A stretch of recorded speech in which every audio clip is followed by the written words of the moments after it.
My name is Lucky Dlamini, the chair and the founder of Amakutwa Disabled Project. The project it's called Amakutwa Disabled Cultural Exchange. Inhlosongqangi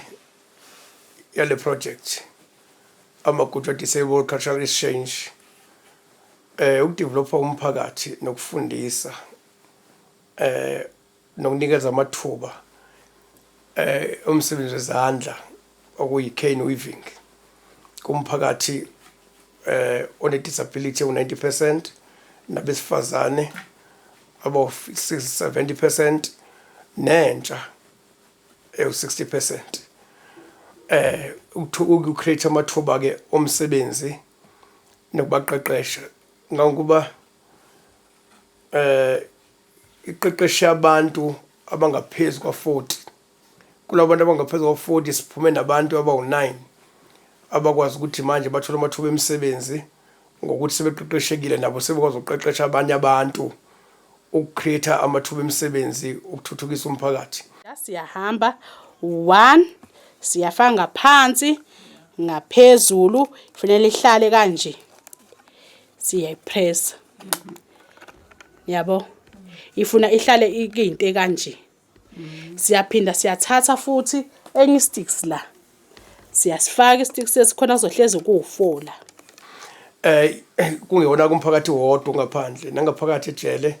ku-correctional service sithola ithona khona futhi lokuqeqesha abantu asebeke emathubeni okuphuma sebelungiselela ukuphumela emphakathini ukuze baphume neskill nabo benayo into abaphethe esandleni nabo ukuthi baphile baziphilise ngayo ngaphandle ngoba bengaphakathi abakwazi ukwenza lutho kodwa ngale Amakutwa Disabled Project ngale Amakutwa Disabled Cultural Exchange sesikwazi ukuba developer nabo bengaphakathi okuzokuthi umphakathi ongaphakathi ejele ukwazi ukuthi sesikwazi ukuhlanganisa umphakathi ongaphakathi ejele nomphakathi ongaphandle ukulungiselela abangaphakathi ukuthi bebephuma babe nethuba elihle nabantu abangaphandle. Since ke 2023 senza lo msebenzi si create amathuba since 2023 kuze kube manje sesibe nama abantu ababenefitile ukutraineka no create amathuba emisebenzi abantu above 50 kwabantu ke ngokwaka NEC kulonyaka this year 2026